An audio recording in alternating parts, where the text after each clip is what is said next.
Bonjour et bienvenue à votre émission d'actualité Matapédienne bien branchée, cette semaine dans l'édition du 18 janvier 2019. Fidèles à nos habitudes, au début de janvier, nous faisons un retour sur l'année précédente et cette année, nous vous proposons le top 10 de 2018. Nous vous présentons des projets jeunesse de Sébec qui se sont mérités 600 $ chacun. La MRC de la Matapédia vous invite à un 5 à 7 le 24 janvier au Cinéma Figaro pour vous présenter le tout nouveau site web du volet touristique de la Matapédia. L'Office municipal d'habitation invite ses résidents et résidentes ainsi que leurs familles et amis à une conférence sur les douleurs chroniques. Le défi Château de neige au Bas-Saint-Laurent est lancé.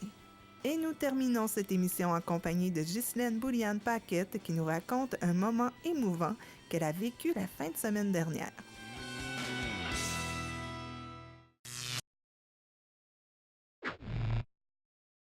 Si tu achètes ça, tu pourrais soutenir ton média local et avoir du fun. Là, mais si tu l'achètes pas, il pourrait t'arriver ça, ou ça, puis ça.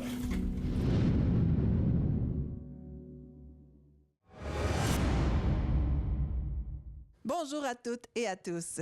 En janvier, nous faisons toujours un retour sur l'année précédente, question de faire le point avant d'entamer la nouvelle année. Cette fois, nous vous proposons le top 10 de 2018. Nos critères pour sélectionner les 10 nouvelles ou événements les plus mémorables de 2018 étaient le rayonnement, l'innovation, l'originalité et ou l'effet à long terme sur notre MRC. Commençons par la 10e position. Nous avons retenu le projet pilote de co-développement des coopératives de services marchands de proximité de la Matapédia. En plus de toucher 7 coopératives de notre MRC, de la Matapédia, Albertville, Amqui, Sainte-Irène, Sainte-Marguerite-Marie, Saint-Noël, Saint-Arcius et Saint-Vianney, ce projet a pris de l'ampleur en cours de route en devenant l'alliance des coopératives de services de la Matapédia et des plateaux. Voici divers extraits qui expliquent les grandes lignes de ce projet.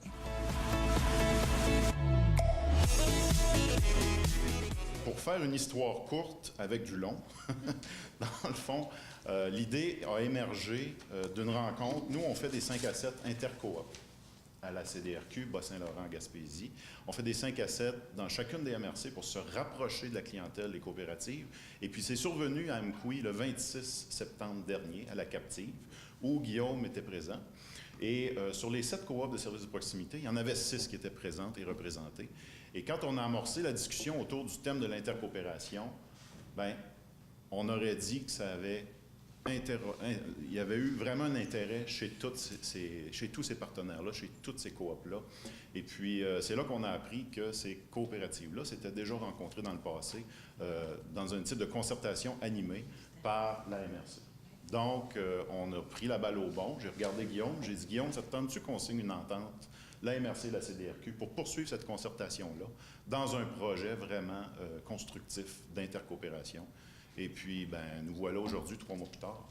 Alors, ça a quand même bien été à ce niveau-là. Alors, ben oui, la Matapédia, c'est les champions au Québec en matière de coop de services marchands de proximité. Il y a 7 coops sur 60 qui sont ici dans la Matapédia. Et je ne vous cacherai pas que cette masse critique-là est liée pour beaucoup dans le potentiel de réaliser ce projet-là. Parce que c'est le nombre qui donne l'intérêt au projet. C'est votre proximité géographique aussi. Vous n'êtes pas à 1 heure de route chacune l'une de l'autre. Vous êtes, bon an, mal an, quand on regarde la carte, peut-être à 20 minutes d'un point central pour vous rencontrer. Ce qui amène l'intérêt, évidemment, du projet d'intercoopération. Alors, ce qu'on vous propose, c'est un projet d'accompagnement soutenu des conseillers de la Coopérative de développement régional du Québec et aussi des partenaires experts. Et quand je parle des partenaires experts, on a évidemment les partenaires du service de développement économique de la MRC, les partenaires de la Caisse des Jardins, les partenaires du CQCM, mais évidemment les partenaires de la Fédération des coops d'alimentation du Québec, qui sont, moi, quand j'ai écouté parler M. Luc Ouellette, la dernière réunion que j'ai eue avec lui, une chance j'étais assis parce que je serais tombé. J'ai rarement vu quelqu'un connaître autant ce domaine, un domaine d'activité en détail, au point de dire, si votre masse salariale est à un certain pourcentage plutôt qu'à un certain autre pourcentage, il faut que vous soyez capable de l'expliquer pourquoi.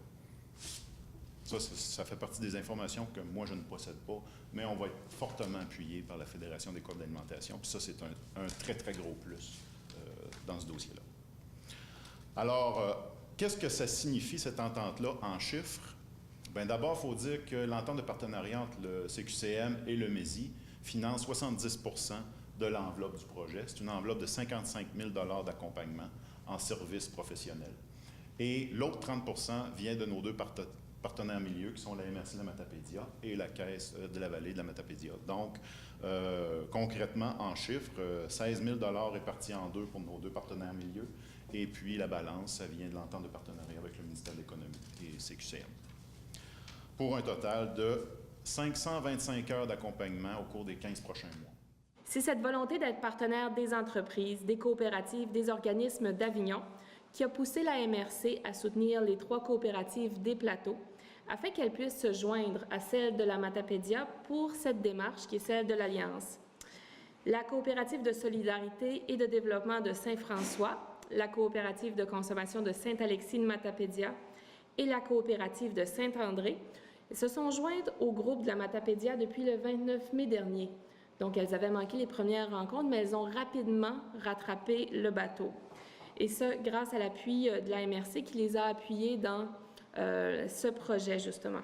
Et nous, à la Caisse, on est très heureux que les coopératives du secteur des plateaux se joignent à l'entente, puis à cette belle concertation, parce qu'au 1er janvier 2018, on a regroupé le secteur de Matapédia, les plateaux, dans notre coopérative.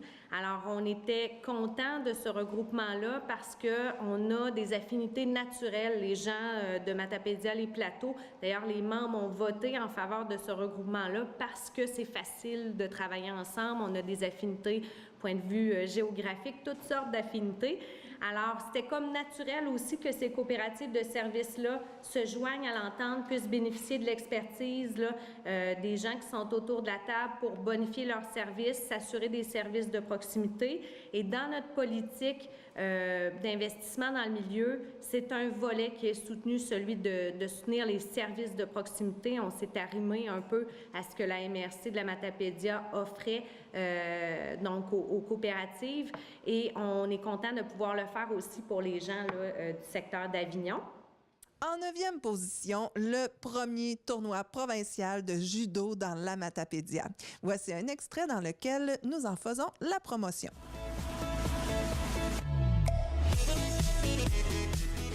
En fait, oui, c'est dans l'aréna d'Amqui. On va installer 5 surfaces de combat. Pour les 700 compétiteurs, il va y avoir différentes catégories, aller du U12, donc comprend les 10 ans et plus, aller jusqu'aux vétérans. Donc, les vétérans, c'est 30 ans et plus. Fait que, il y a des gens, là, je pense qu'il y a des fois, il y a des compétiteurs qui ont 60 ans qui embarquent sur le tapis. Et on parle de calibre, là, il va y avoir des ceintures jaunes, donc presque débutants, aller jusqu'aux ceintures noires avancées. Puis aussi des athlètes, là, ce qu'on appelle des athlètes de la relève, là, qui font des compétitions pour l'équipe canadienne, mais qui sont en développement. Donc peut-être des futurs athlètes olympiques là, qui vont être là. Poursuivons en activité sportive toujours, puisque nous avons réservé la 8e position au premier triathlon d'hiver dans la Matapédia. Voici Michel Fugère, coordonnateur de l'événement, qui expliquait le trajet et nous avons ajouté des images des participants et participantes à ce même événement. Nous voyageons littéralement dans le temps.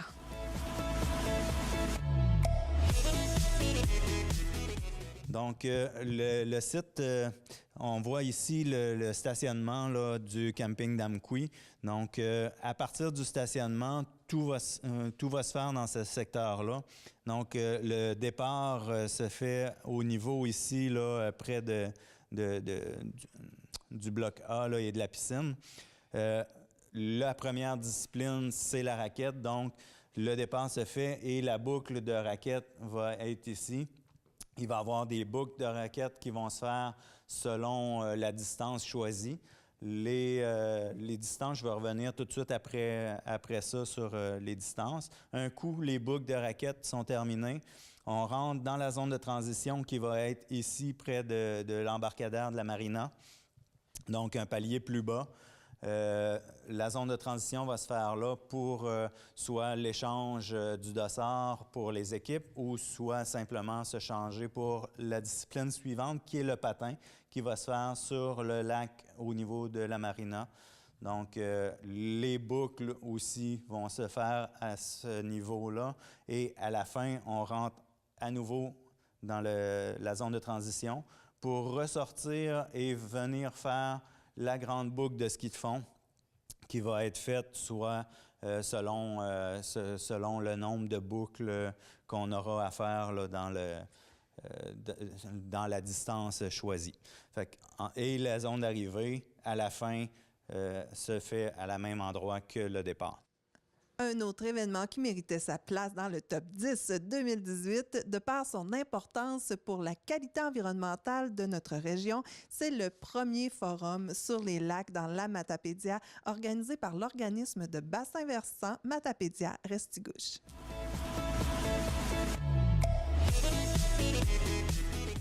Notre but de faire un forum dans la Matapédia était de vraiment d'unir nos alliés de l'eau, les gens, les riverains, les intervenants municipaux qui travaillent auprès des lacs. On est pris avec des défis on tente des actions qu'on tente de mettre en œuvre. Par exemple, la protection des rives et des littorales, la protection des bornes riveraines. Qu'est-ce qu'on fait? On a de la difficulté à faire respecter les bornes riveraines. Le monde, on coupe la pelouse encore jusqu'au bord. Qu'est-ce qu'on peut faire pour sensibiliser nos riverains? Les campagnes de vidange des installations septiques, des espèces exotiques envahissantes, l'éthique nautique, la sécurité au niveau de l'éthique nautique avec des grands lacs, avec nos nageurs, nos pratiqueurs de wakeboard. Qu'est-ce qu'on fait? Comment on s'assure à ça? La gestion de pêche, nos poissons, qu'est-ce qu'on peut faire également? Quelles actions qui sont déjà faites également? On va mettre les bons coups en valeur puis permettre aux gens qui ont fait ces bons coups-là ou qui ont tenté de faire une expérience, mais ça n'a pas fonctionné, apprendre ces expériences-là puis les partager entre nous pour pouvoir avancer et être encore meilleur la prochaine fois. Vous souvenez-vous que la neige a frappé fort notre coin de pays plus tôt qu'ailleurs cette année? Cet événement mérite la 6e position de notre palmarès. Cette tempête n'a pas surpris que nous, mais le Québec en entier. Voici le reportage qui explique à quel point cette nouvelle avait fait boule de neige.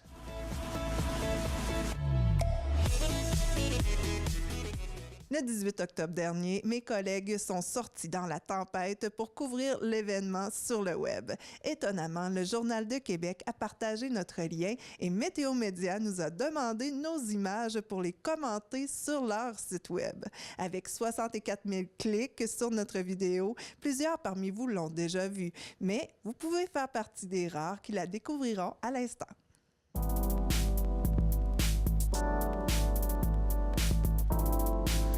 Jeudi 18 octobre 2018, c'est une véritable tempête de neige qui a surpris les Matapédiens ce matin. Comme vous pouvez constater derrière nous, les accumulations déjà sont considérables. On parle de plusieurs centimètres, là, presque 6 pouces facilement à différents endroits. La circulation est très difficile ce matin. Soyez prudents. Déjà, de nos bureaux de la TVC situés ici le long de la 195, on a vu passer les premiers secours, le camion de pompiers. Les premiers répondants ont été sollicités plus qu'une fois ce matin. On a entendu à au moins 3 reprises les véhicules passer. Donc, prudence sur les routes, d'autant plus que la plupart des gens ont encore leurs pneus d'été. On se fait un peu surprendre ici un peu partout sur le territoire matapédien. Donc, faites très attention à vous. Si vous n'avez pas à sortir de façon obligatoire, restez chez vous ou privilégiez le transport en commun avec quelqu'un qui aurait eu la brillante idée de chausser les pneus d'hiver avant aujourd'hui. On peut dire que les sautes d'humeur de Dame Nature n'auront pas épargné la vallée de la Matapédia cette année. Cet été, c'est une sécheresse sur plusieurs jours que nous avons vécue. Les agriculteurs de notre région ont été gravement affectés et la petite municipalité de Lac-aux-Saumons aussi. Voici le maire de Lac-aux-Saumons, Gérard Grenier.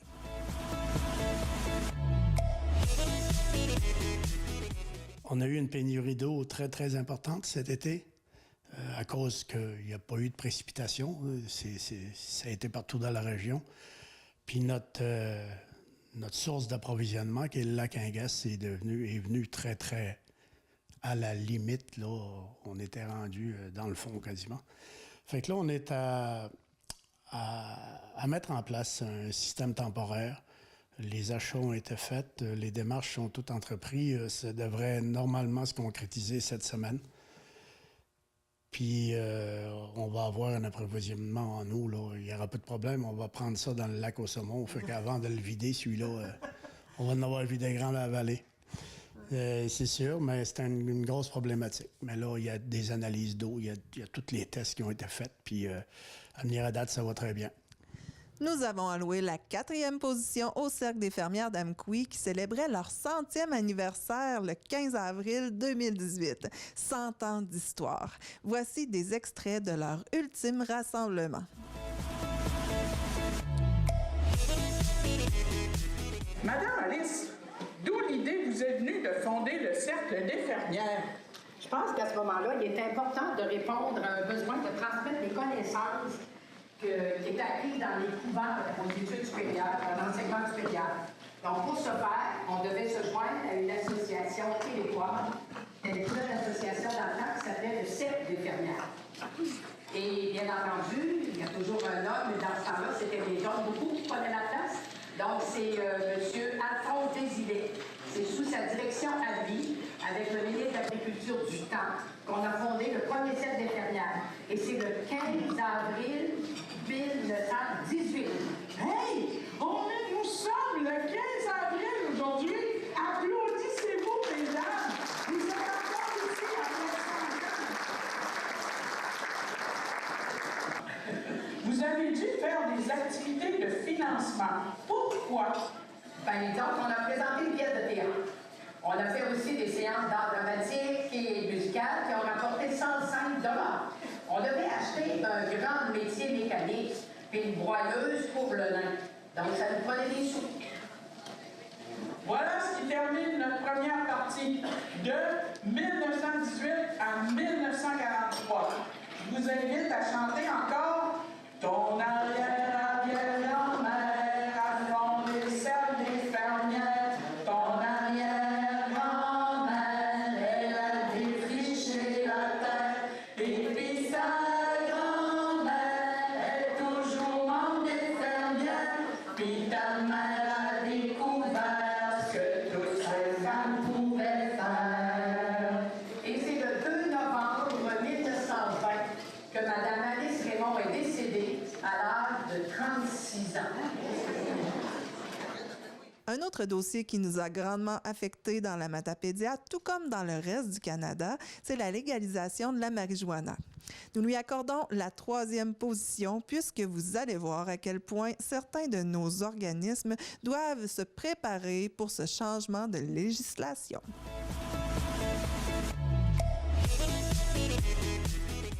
Le 17 octobre, le cannabis est devenu légal au Canada. C'est quelque chose, hein, pour la clientèle jeunesse. Tout à fait. Bien, en fait, pas seulement pour la clientèle jeunesse, hein, pour tout le monde, toute la société, toute la population est un peu touchée par ça et un peu, certains inquiets même, disons-le. Oui. Tout à fait. Oui. Puis vous, les maisons de jeunes, il y a quelques semaines, vous êtes dit, il faut qu'on fasse quelque chose, il faut qu'on fasse venir des experts là-dedans pour nous outiller, parce qu'on ne sait pas trop qu'est-ce qui va arriver, en fait, finalement, là, avec cette légalisation-là. Exactement. Puis, nous, dans le fond, notre gros mandat, c'est d'informer nos jeunes comme il faut, avec la bonne information. Nous-mêmes, si on ne la possédait pas, c'était comme impossible. Fait qu'on s'est dit, on va aller la chercher, la vraie, la bonne information. Fait qu'on a fait venir Jean-Sébastien Fallu, qui est professeur à l'Université de Montréal, et Laurence Darcy, qui est docteur en psychologie et spécialiste en dépendance à l'Institut des dépendances de Montréal. Okay. Donc, c'est 2 experts qui sont venus nous parler du cannabis. OK. En gros, c'était une journée complète, votre formation, une demi-journée? Une journée complète. Okay. C'était à partir de 9h le matin jusqu'à 15h30. Puis, dans le fond, il y a été question... c'est quoi les mesures d'encadrement prévues par la loi? Ouais. C'est quoi les enjeux reliés à la légalisation, à la consommation? C'est quoi les risques sur la santé? Et tout ça, donc ça englobait plusieurs choses. Ce qu'il faut comprendre, là, c'est que depuis la légalisation du cannabis le 17 octobre dernier, il faut que les gens comprennent que c'est pas barre ouverte au niveau possession ou consommation de cannabis au Canada. Ça, c'est la première des choses qu'il faut que les gens comprennent. Les gens peuvent posséder un maximum de 30 grammes de cannabis sur eux. Donc, ils sont interpellés par les policiers, on les fouille pour X raisons, sont arrêtés pour X raisons, on découvre du cannabis sur eux. Ils peuvent en avoir jusqu'à un maximum de 30 grammes. S'ils dépassent ça, ils sont en infraction. Alors qu'à la maison, dans une unité d'habitation, les gens peuvent posséder un maximum de 150 grammes de cannabis en tout pour l'ensemble de la propriété. Pour toute la famille. Pour toute la famille, exactement. OK. Puis, pour les plants, c'est ça, on peut, je pense que c'est 4 plants maximum? Bien, en fait, il y a 2 choses qu'il faut que les gens comprennent. C'est que le gouvernement fédéral, OK, en vertu du Code criminel canadien, le Code criminel, ça, c'est la loi fédérale. Le Code criminel accepte que les gens fassent pousser jusqu'à un maximum de 4 plants de cannabis chez eux à la maison. S'ils en font pousser plus, ils sont dans l'illégalité, mais 4 plants et moins ne pourront pas, les gens, être poursuivis en vertu du Code criminel canadien. Donc, ce n'est pas une infraction criminelle. Cependant, ça, c'est l'autre affaire, c'est qu'au Québec, on a décidé de renforcer la loi et en disant que nous, au Québec, les gens ne peuvent pas faire pousser aucun plant. Donc, c'est 0 plant. Si on arrive à quelque part, puis les gens font pousser 1 plant, 2 plants, jusqu'à 4 plants, mettons, on ne pourra pas les poursuivre en vertu du Code criminel canadien. Mais cependant, sont en infraction. Les gens vont recevoir un constat d'infraction, en fait, pour ne pas avoir respecté la loi québécoise sur le cannabis. C'est une infraction en vertu du Code de procédure pénale là, au niveau québécois. Maintenant, où peut-on en fumer? En fait, ce qu'il faut comprendre ici, c'est que pour la consommation de cannabis, les gens peuvent en consommer chez eux, bien sûr. Et c'est en fait un peu un copie-coller de la loi québécoise sur le tabac. C'est la même chose. Donc, pour le tabac, les gens ne peuvent consommer de cigarettes, ne peuvent fumer de tabac sur une terrasse de restaurant, par exemple, à tant de mètres d'une entrée d'un établissement public, d'une école, ce genre de choses-là. Pour le cannabis, c'est la même chose. On ne peut pas plus en prendre sur une terrasse, non plus en consommer à moins de tant de mètres de l'entrée d'un établissement public. C'est la même chose. Les gens ne peuvent en consommer qu'à la maison, sinon, bien, sur la place publique ailleurs, sur le trottoir, par exemple, dans un parc public, à moins, bien sûr, que la municipalité ou le citoyen veut en consommer, à moins que la municipalité a légiféré et a décidé de dire, chez nous, là, dans les parcs, il n'y a personne qui consomme de cannabis. Sur les trottoirs, sur la place publique, il n'y a personne qui consomme de cannabis non plus.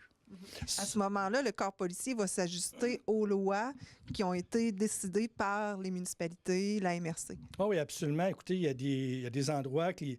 il y a d'abord, ce que je disais, c'est la loi fédérale, le code criminel, les lois provinciales et les règlements municipaux. Donc oui, effectivement, le policier doit s'ajuster à ces différentes lois-là, différents règlements-là. Puis dans les villes, mais les policiers, on le sait, ici, dans telle municipalité, les gens ont le droit de consommer sur la place publique, alors que dans d'autres municipalités, il y a la municipalité ou la MRC encore, ont légiféré, puis on dit, nous, sur la place publique, on ne consomme pas. Donc, les policiers appliquent les règlements là, qui sont en vigueur pour telle ou telle municipalité au Québec.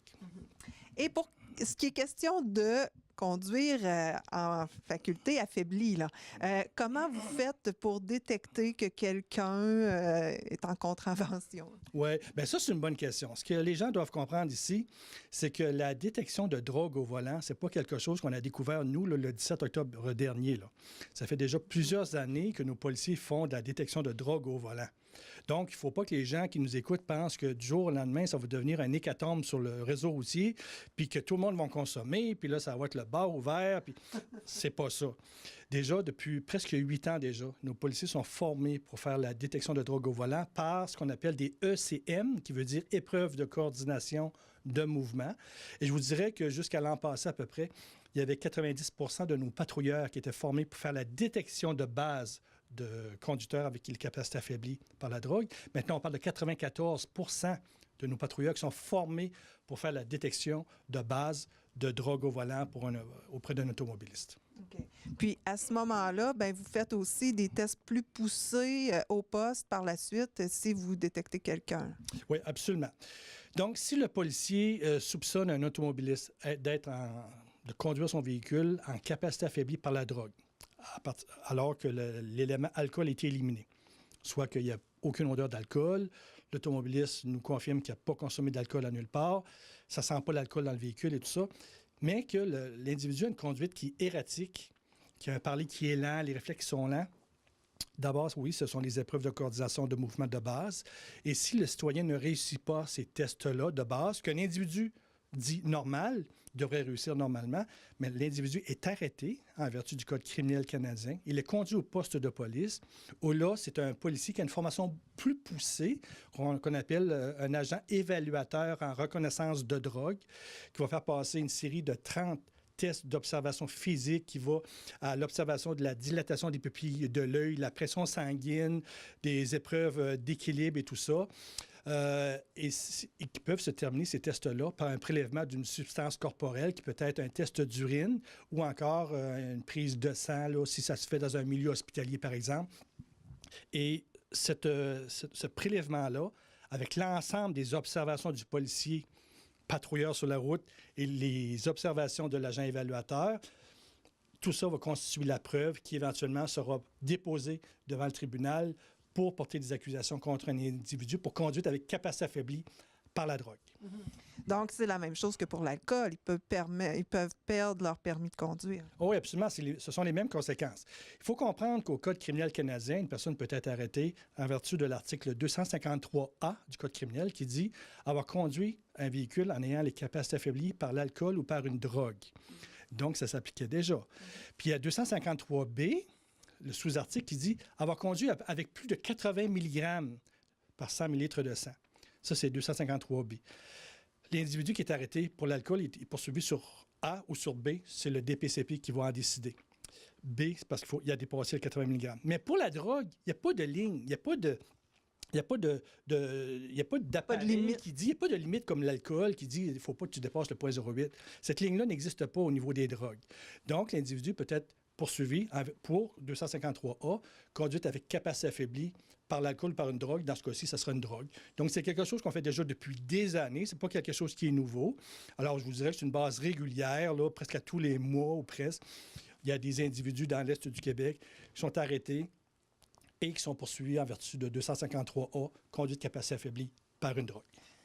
Cette année, nous allouons à ce sujet la position numéro 2, mais l'an dernier, il aurait obtenu assurément la première position tellement cette nouvelle nous a tous surpris. Je parle évidemment du dossier de l'amiante à l'école secondaire Armand-Saint-Onge.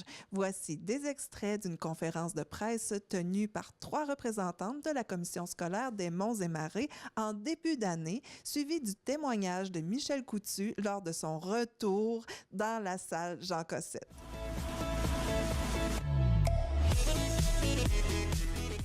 On a rencontré au cours de la dernière semaine de décembre, le 20 décembre, l'entrepreneur qui nous a fait part de découvertes, je dirais, plus étendues d'amiante dans les conduits de ventilation. Dans les conduits de ventilation et à différents autres endroits au niveau de l'école secondaire Armand-Saint-Onge. Donc, après la rencontre, le 9 janvier, donc on était avisés immédiatement, mais le 9 janvier, donc au retour des vacances, dépôt d'un nouveau calendrier et d'un nouvel échéancier qui, comme vous savez, était prévu pour un retour dans la relâche, mais qui nous apportait maintenant jusqu'à l'été. Donc, ça amenait une autre dimension à la relocalisation des élèves. Immédiatement, un des collaborateurs importants pour nous, c'est le ministère de l'Éducation, où on a interpellé dès le 9 janvier pour leur faire part de la situation. Et au niveau du Conseil des commissaires, où nous avons tenu un comité plénier jeudi soir dernier pour prendre en cause la situation et regarder ce qu'on devait réaliser en termes d'information, mais aussi en termes d'avis public pour les parents et de réorganisation. Donc, immédiatement, le conseil a demandé, on a fait part et on a envoyé pour aviser le plus rapidement possible, parce que vous savez, avec des ouvriers sur les chantiers, bien, les rumeurs avec fond d'informations véridiques, mais avec fond de rumeurs surtout, des gens étaient informés avant et sortaient dans la population. On avait déjà à répondre à des rumeurs. Donc, on a sorti immédiatement le communiqué de presse. Mais lorsque on sort un communiqué, ce qui était important pour nous vendredi, c'est de mettre tout de suite nos équipes en action, donc équipes de direction avec les équipes écoles, pour être sollicité, pour regarder, comme c'est dans du plus long terme, vous savez, les gens, puis je vais le dire, là, s'accommodaient. Hein, on a quand même restreint un espace assez important, hein, 600 élèves relocalisés au niveau du secondaire, 2 programmes d'FP, le centre administratif. Donc, on peut dire que les gens vivent avec une grande proximité. Lorsque c'est d'un court terme, tout le monde est d'accord, mais on savait qu'une nouvelle... comme ça, auprès de nos personnels, des élèves et des parents allaient avoir une raison. Donc, on a sorti un communiqué de presse immédiat vendredi. Mais on était incapable de vous rencontrer en raison d'occupation à l'agenda. Et on trouvait important de vous informer pour donner l'information à l'ensemble de la population. J'inviterais, pour préciser l'état des travaux, on a la chance d'avoir Manon avec nous. Donc, va préciser le plus précisément les travaux qui sont en cours et qu'est-ce qu'on a découvert de nouveau depuis la dernière fois. Au départ, le mandat de l'entrepreneur était d'enlever à l'intérieur des conduits de ventilation le flocage, les projections de flocage accidentel qui avaient été faites sans doute lors de la construction du bâtiment en 1968. Ce qui s'est passé... Pardon. Donc, son mandat était d'enlever ce flocage-là. On avait, par la suite, l'intention de faire nettoyer la ventilation, mais on croyait qu'on serait capable de le faire en conditions standards. Finalement, au fil des travaux qu'on a faits, il s'est avéré qu'il y avait de l'amiante un peu partout dans le système de ventilation. Ça s'est sans doute promené il y a plusieurs années de ça à l'intérieur de la ventilation. Donc, on ne pouvait pas procéder à un nettoyage standard. On se devait de procéder à un nettoyage de ventilation dans des conditions d'amiante, ce qui prolonge beaucoup le mandat. À ça aussi, s'est ajouté la découverte de poussière dans le vide sanitaire contenant de l'amiante, qui augmente aussi la tâche de ce qu'on a à faire. Mais principalement, là, le gros changement, c'est au niveau du système de ventilation à nettoyer en conditions d'amiante. Ce qui fait en sorte que l'entrepreneur nous a présenté un nouveau calendrier de travaux au début janvier, au retour des fêtes, qui nous amène à une fin de travaux aux environs de juillet 2018. En fait, à la fin de juillet 2018. C'est sûr que ça change la donne. On était sortis pour quelques semaines, quelques mois, et là, on s'amène à l'été prochain. Donc, c'est la raison pour laquelle on doit se réajuster. On a des obligations aussi qui nous sont amenées par le ministère de l'Éducation concernant les réclamations qu'on aura à faire pour ces travaux-là correctifs. Parce qu'effectivement, l'amiante, personne ne souhaite avoir ça dans ces bâtiments et encore moins dans ces systèmes de ventilation. Donc, on se doit vraiment de retirer toute l'amiante qu'il y a. Le ministère a des mesures pour qu'on puisse procéder à ces travaux-là. On se devait d'engager un expert en sinistre, ce qu'on a fait. L'expert en sinistre est là pour nous conseiller et pour le contrôle des coûts, entre autres, des coûts qui seront imputés à ce projet-là. Le 9 janvier, effectivement, on a parlé aussi au ministère. Là, ça fait partie de l'ordre du jour que vous avez. Le ministère, dans le fond, ce qu'ils nous ont assuré, c'est que les actions qu'on avait posées à venir jusqu'à maintenant étaient conformes à leurs attentes et que les actions qu'on s'entendait poser pour l'avenir étaient également conformes à ce qu'ils souhaitaient qu'on fasse là, dans une situation comme celle-là. Donc, on poursuit notre travail de désamiantage. Le nettoyage du système de ventilation en conditions d'amiante est débuté.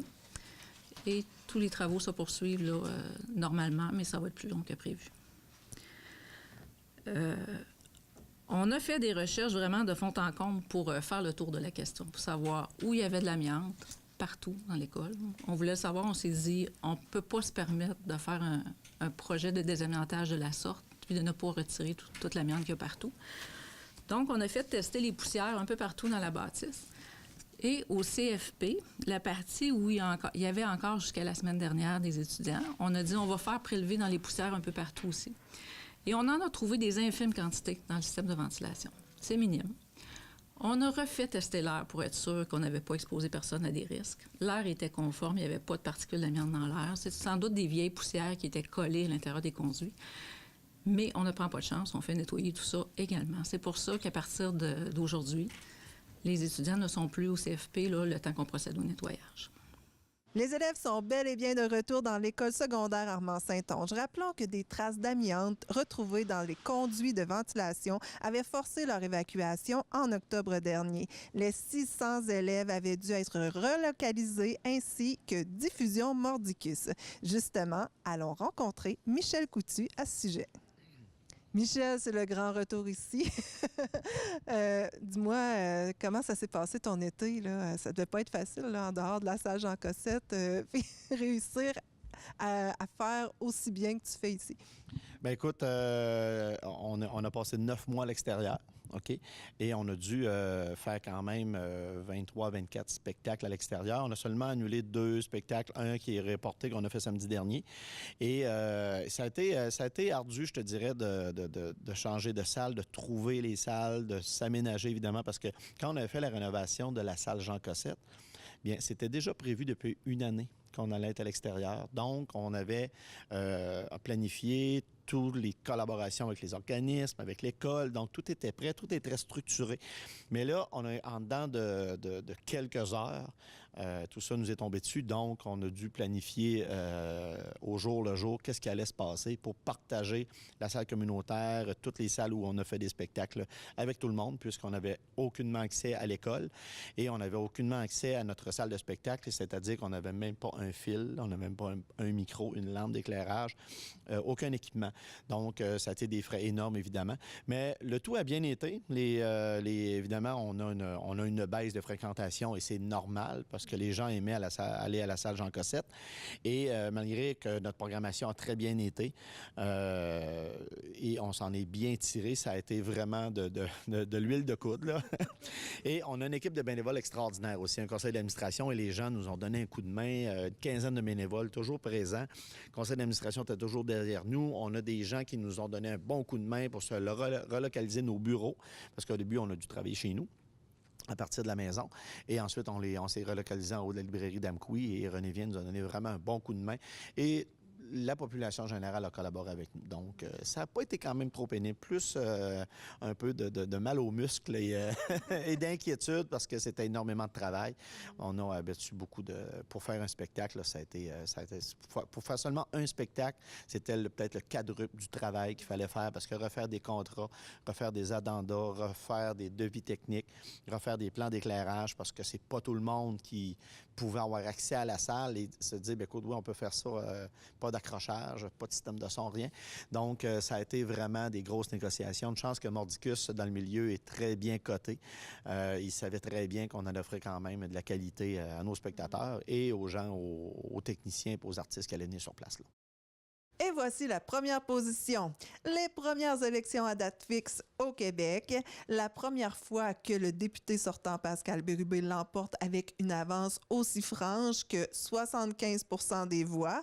La première fois que des bulletins de vote s'envolent entre Saint-Vianney et Saint-Tarsius. Et la première fois que nous faisons un vox pop le jour des élections. En voici un extrait, suivi d'un passage d'une entrevue avec Pascal Bérubé, nouvellement élu.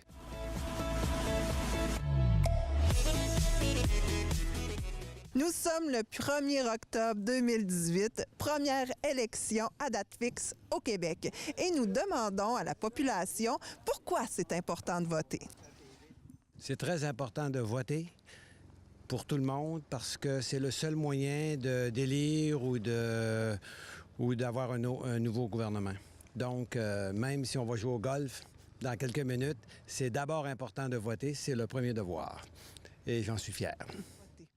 C'est très important, je dirais, particulièrement pour 2 raisons. La première raison, si tu ne vas pas voter, tu ne peux pas chialer. Puis il y en a une moyenne gang qui chiale. Je leur demande, es-tu allé voter? Non. Je dis, ferme ta gueule. Je suis pas poli, là, mais je dis, ferme ta gueule. Écoute, là. Fais ton devoir. Et l'autre raison, peut-être plus fondamentale, c'est que dans certains pays au monde, on ne va pas voter. Ils n'ont pas le droit d'aller voter. C'est triste, ça. Ils n'ont pas le droit. Ils mettraient des millions pour avoir le droit d'aller voter. Ils sont prêts à donner leur vie pour avoir le droit de vote, puis ils ne l'ont pas. Alors, nous autres qui avons le droit, c'est un devoir. Puis, si on ne fait pas notre devoir, fermons-nous. C'est très important. Nous sommes dans un pays démocratique. Nous avons la chance de pouvoir voter, même si parfois il faut réfléchir avant de mettre sa croix quelque part. Mais je dirais que c'est un doux devoir et il faut le faire pour exprimer notre désir d'un bon gouvernement. Voilà. Bien, moi, je me dis que c'est un droit de parole pour tous les citoyens de la vallée. Puis c'est pas le seul moment. Moi, je dis, si on va voir quelque chose, il faut aller les voir. Ces gens-là, il faut les rencontrer. Puis présentement, je dis, les personnes qui se présentent, on a toujours des choix. Hein? Mais moi, je me dis, pour moi, mon choix, c'est un bonhomme qui, dans la région, il nous soutient. Je veux dire, il répond vraiment à ses demandes, autrement dit. Puis je suis fière de lui. Bonjour. Bien, c'est un devoir de citoyen, premièrement. Et puis, c'est une belle activité. On sort de nos maisons, on s'en va à chaleur. C'est beau, hein? On est bien aujourd'hui. On est bien aujourd'hui, là. Une belle journée.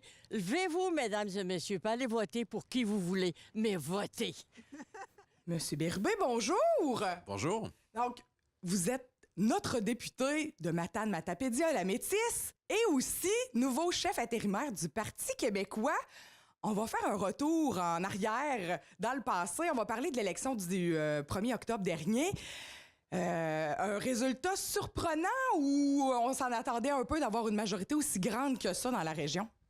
Heureux du résultat. Ouais. Dans la Matapédia, c'est 3 électeurs sur 4, 75 %. Donc, c'est ici que j'ai eu mon meilleur résultat depuis que je suis député de Matane-Matapédia Métis. Alors, c'est un fort appui des Matapésiens et des Matapésiennes. Alors, aussi fort, on s'y attendait pas. Donc, je le vois comme un signe que le travail a été fait, qu'il y a une affection, que je suis véritablement adopté par la Matapédia. Alors, ça, c'est encourageant pour mon travail.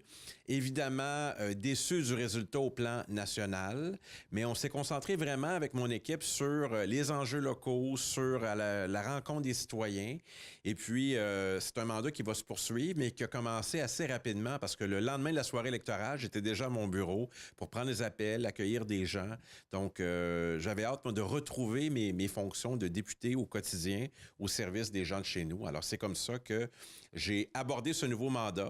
La campagne a été longue, a été particulière à bien des égards, mais une fois que c'est terminé, le travail a recommencé rapidement. Est-ce que c'était déjà... est-ce que vous aviez un doute que ça allait être aussi assassin que ça, cette élection-là? Vous êtes seulement 10 députés du Parti québécois qui ont été élus à travers tout le Québec. Vous doutiez-vous un peu de ça durant la campagne ou ça avait été vraiment un choc? On savait que ça allait être difficile parce que l'enjeu, c'était remplacer le gouvernement libéral. Ouais. Et les électeurs ont regardé ça, ils ont dit, bon, qui est le parti le plus susceptible de les remplacer? Et la Coalition Avenir Québec n'avait jamais gouverné, avait un bon positionnement là-dessus. Alors, pas dans notre région, mais ailleurs au Québec, les gens se sont dit, ben, on les connaît pas tant que ça, mais ils n'ont jamais gouverné, puis ils semblent être en meilleure position pour remporter. Alors, ça a eu un impact vraiment important chez beaucoup de gens. Alors, je suivais la campagne à distance. J'ai participé un peu à la campagne nationale avec Jean-François Lisée au début. Mais bon, on prend acte du résultat, puis la vie continue, la vie politique, la vie de notre formation politique. Et là, je suis toujours député de Matane-Matapédia Métis. C'est mon titre le plus important. Mais il y en a un autre qui s'est ajouté, et celui-là, je ne l'avais pas prévu non plus. Donc oui, chef intérimaire du Parti québécois qui a célébré ses 50 ans récemment aussi. Ouais. J'imagine qu'à cette fête, ça devait être aussi un moment de réflexion qui s'est fait sur l'avenir du parti ou là, vous êtes plus dans la réaction puis dans le choc aussi encore un peu ou vraiment vous êtes on regarde vers l'avant puis on se relève les manches puis on regarde dans 4 ans, qu'est-ce qu'on peut faire? Je dirais, on regarde vers l'avant. On a une équipe soudée, les 10 députés, dont des jeunes, la nouvelle députée de Gaspé qui a même pas 30 ans, qui a été élue un peu après le 1er octobre, avec toute une saga sur les boîtes de vote, mais elle est élue. Tout l'Est du Québec est représenté par le Parti québécois. Ça veut dire quelque chose. On se reconnaît dans les valeurs, dans les projets, dans la façon de faire de la politique.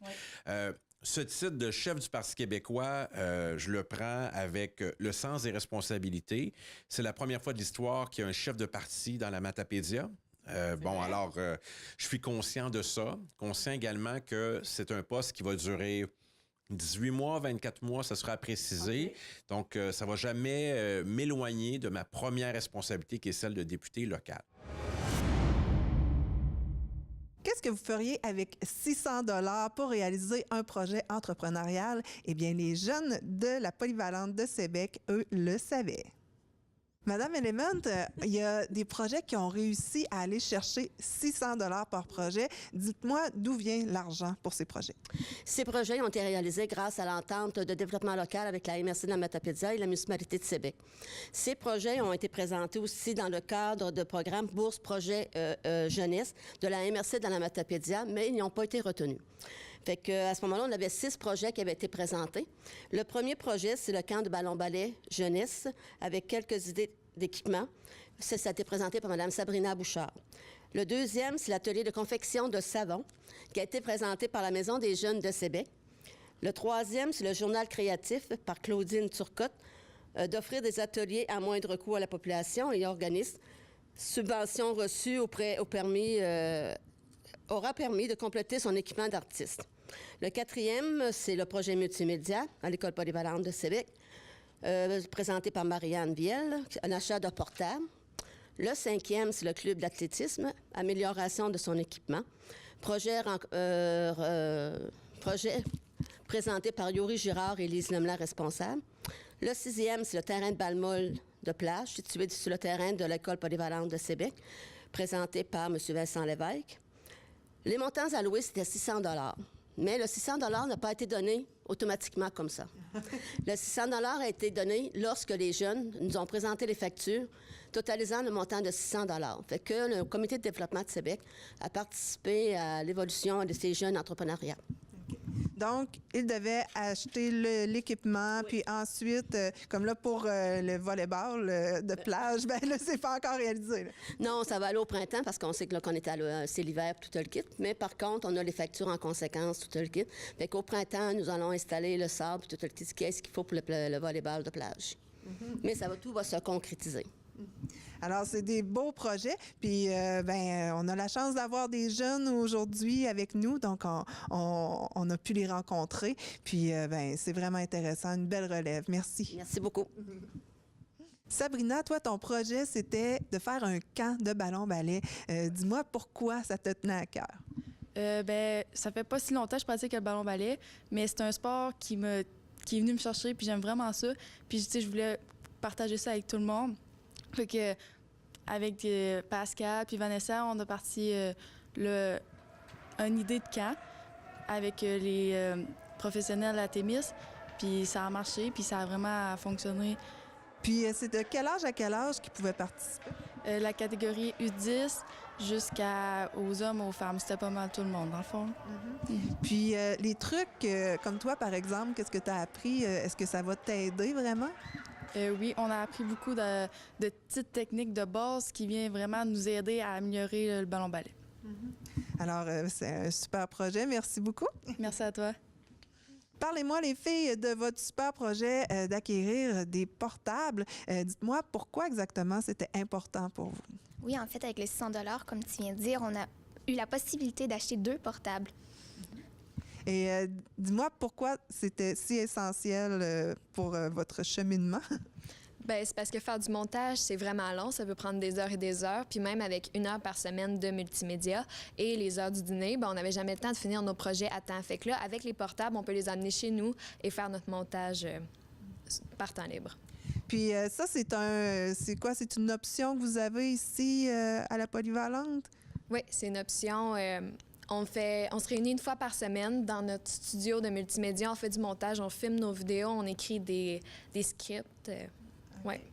Puis magasiner les portables, comment vous avez arrivé à ça? Comment vous avez procédé pour magasiner le moins cher et le plus performant? Même si on a eu 600 $, on a surpassé le montant. Ça a été acheté par les enseignants. Mathieu Santerre, notamment, qui encadre ce projet-là. Alors, merci beaucoup, les filles. Merci.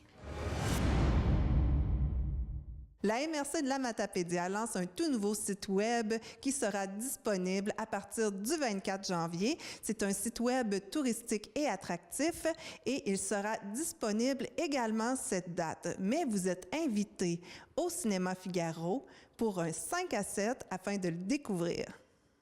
Anne-Julie, vous avez créé un nouveau site web pour l'identité de la MRC de la Matapédia. Dis-moi, pourquoi vous avez choisi de créer totalement un nouveau site web et non de le jumeler, dans le fond, à celui qui était déjà existant?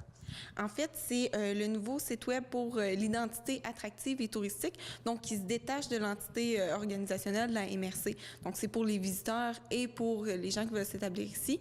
Donc, on avait la vitrine qui était la matapédia.ca, désuète. Donc, ça faisait plusieurs années, plus d'une dizaine d'années qu'on avait ce site-là. Puis, il n'y avait plus possibilité de l'améliorer assez pour être vraiment au goût du jour. Donc, il fallait repartir avec une nouvelle plateforme plus épurée et plus simple à utiliser aussi, plus actuelle. Et qu'est-ce qu'on peut retrouver sur ce nouveau site? Donc, on retrouve vraiment 2 sections sur ce site-là. La section visiter qui s'adresse aux visiteurs, aux touristes. Donc, ils vont savoir quelles activités on a à faire ici, où on peut manger, où on peut dormir, comment planifier son séjour. Et on a l'autre section qui est vivez. Donc, les gens qui veulent s'établir ici, pourquoi on voudrait vivre ici, tout au niveau de la culture aussi, où les citoyens vont se retrouver dans cette section-là aussi. Donc, ce site web s'adresse plus aux gens de l'extérieur. Les gens d'ici, peut-être, ne retrouveront pas nécessairement des nouvelles informations. Et en fait, on en découvre toujours, même si ça s'adresse en premier lieu aux visiteurs, on peut chercher qu'est-ce qu'on peut faire un week-end, puis on ne connaît pas encore les attraits nécessairement qui sont à côté de chez nous. Donc, tout le monde peut y trouver son compte pour découvrir un nouveau resto, pour découvrir une nouvelle activité, avoir une belle fin de semaine ou encore inviter de la visite là, chez nous. Qu'est-ce qu'on fait dans le temps des fêtes ou qu'est-ce qu'on fait un week-end qu'on vient chez nous?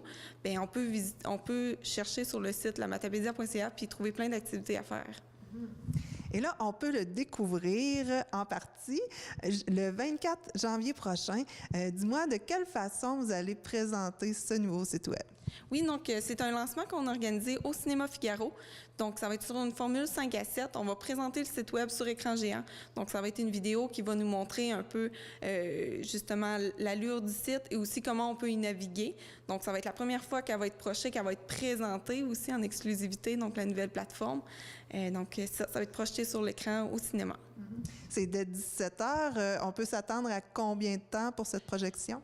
On peut s'attendre pour la projection au niveau du site web. Là, ça va durer environ une 15-20 de minutes. Puis, on va jumeler à ça aussi la présentation des nouvelles vidéos promotionnelles. Est-ce qu'on a besoin de s'inscrire à l'avance ou on peut arriver comme ça? Non, pas du tout. Donc, on peut se présenter au cinéma. La salle est grande. On va avoir de la place pour tout le monde. Donc, ça, pour l'ensemble de l'activité, là, on pourrait parler environ d'1 heure. Puis ensuite, on va laisser la place aux gens pour nous donner leurs commentaires, pour discuter, pour continuer à discuter au niveau du site web. Et toi, tu es agente touristique ici pour la MRC de la Matapédia. Est-ce que s'il y a des gens qui veulent avoir plus d'informations ou te donner des idées, ou est-ce qu'ils peuvent te contacter? Oui, il n'y aura vraiment pas de problème. Moi, je vais être là, je vais amener ma carte d'affaires, je vais emmener avec mes courriels si on veut discuter au niveau touristique ou encore attractivité. Donc, avec ma collègue Isabelle Pinard là, qui va être là lors de l'activité, là, les gens peuvent venir nous voir puis on va les aiguiller du mieux qu'on peut. Merci beaucoup, Anne-Julie. Merci, ça fait plaisir. L'Office municipal d'habitation d'Amqui offre la possibilité aux résidents et résidentes ainsi qu'à leurs familles et amis de participer à diverses séances d'information touchant plusieurs sujets. Le 21 janvier, il va être question de douleurs chroniques. Effectivement, nous aurons la chance d'accueillir Chantal Lebrun, kinésiologue au Centre de santé du Bas-Saint-Laurent. Elle va venir parler des impacts de la douleur chronique sur le fonctionnement physique, psychologique ainsi que la qualité de vie. Les facteurs qui influent la douleur et les différentes stratégies de gestion de la douleur seront discutés. Une méthode de détente sera expérimentée ainsi qu'une petite séance d'exercice. Ces conférences auront lieu les lundis après-midi à 13h15 à la salle communautaire multiservice située au 60 rue Ludger-Leblanc-Nord à Amqui. Pour plus d'informations, contactez Anne-Julie Gagnon au 88 629 28 58, poste 200. En terminant, je vous invite à participer au défi Château de neige 2019. Toute la population du Bas-Saint-Laurent est invitée à s'inscrire au défi. Que vous soyez seul ou en groupe, pour participer, il suffit de construire un château de neige et de le prendre en photo et de l'inscrire sur le site de l'événement, soit www.défichâteaudeneige.ca. Nul besoin de construire un chef-d'œuvre. Ce qui compte, c'est le plaisir de construire, de bouger et de s'adonner au plaisir de l'hiver. Un excellent défi pour la semaine de relâche. Avant de terminer, j'aimerais vous partager un moment assez émouvant qui est arrivé sur la glace à Amqui la fin de semaine dernière. Dis-moi, Ghislaine, c'est quelque chose, c'est un moment assez rare qui est arrivé parce que là, c'était comme un rassemblement de famille. Oui, on peut dire ça comme ça parce qu'il y a un concours de circonstances. Étant donné que mes 2 garçons coachaient l'équipe, un à Montjoly, coachait dans l'équipe de Montjoly, et l'autre, mon autre garçon, coachait l'équipe d'Anqui. Alors, quelques parents m'ont demandé, on devrait faire si ça s'est jamais vu avec la présidente, on pourrait peut-être faire une ouverture officielle. Alors, suite à cette demande-là, on a organisé une ouverture officielle en nommant tous nos jeunes, puis en soulignant le travail de nos entraîneurs qui étaient Gaétan, mon garçon, qui entraînait Montjoly. Puis celui-là d'Anqui, c'était François pour la vallée. Alors, puis en plus, les deux, c'est évident, quand ils entraînent une équipe, les jeunes font partie de l'équipe. Alors, Gaétan avait son garçon, Cédric, puis François avait son garçon, Émile. Alors, suite à ça, on a fait une belle présentation de jeunes par jeunes. On avait un bon annonceur. Puis, après ça, on a présenté nos 2 entraîneurs, puis notre gérante de l'équipe, puis moi, avec ma petite fille aussi, qui était la petite sœur de Justin. Puis, notre hymne national a été chanté par mon frère, Marian Mouliane, étant donné qu'il y avait 2 petits-fils qui jouaient pour l'équipe à François. Donc, c'est pour ça qu'on disait une fête de famille, puis c'était émotionnant à quelques reprises. On a des images, justement, grâce à notre directrice qui était sur place. Et puis, on va aller voir ça. Ça sera pas long, juste là.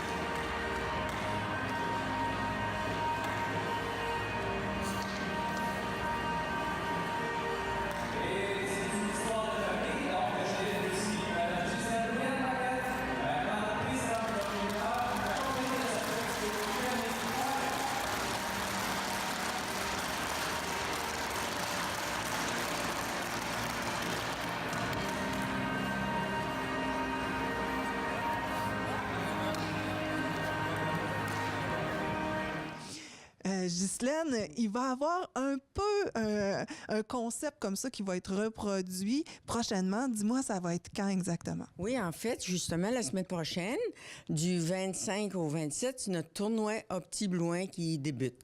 Nous avons ici 17 équipes. C'est dans les catégories Atomes, puis dans la catégorie Bantam. Alors, le vendredi soir, à 20h30, 20h15, nous allons faire l'ouverture officielle. Alors, encore là, c'est la fête.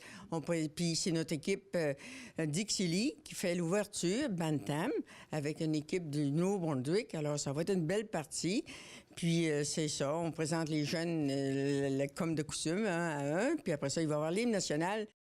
Et est-ce que ça coûte un coup d'entrée? Oui, il faut bien, parce qu'on a quand même des dépenses. Il faut payer les arbitres, puis un peu de la location de glace. Puis c'est ça, puis on fait ça aussi dans le but pour donner de l'argent à notre hockey, pour maintenir toujours nos coûts plus bas possible, pour essayer d'avoir plus de jeunes possible aussi dans nos arénas. Ça fait qu'il y a un coût de 5 $ pour toute la journée. Ça fait que c'est raisonnable, je pense. Alors, merci beaucoup. Et puis, on souhaite revivre des beaux moments comme ça encore sur la glace, même si ça va être difficile. Difficile un petit peu. Merci beaucoup, Nathalie. Merci à vous tous, puis au plaisir. Bye. C'est ce qui complète cette émission. Heureux et heureuses sont ceux et celles qui ont leur billet pour notre événement Vin et fromage de la TVC, puisqu'ils sont pratiquement tous réservés. Nous avons vraiment hâte de vous y retrouver à la Côte-Saumon cette année. Et n'oubliez pas que le Télébingo fait relâche en fin de semaine, soit le 20 janvier, puisque ce sera le Télé-Radioton de la ressource. Alors, cette fois, soyez généreux. Bonne semaine. Informatique Bar-Est assure l'entretien du parc informatique de votre TVC. Informatique Bar-Est offre un service informatique résidentiel, commercial et industriel.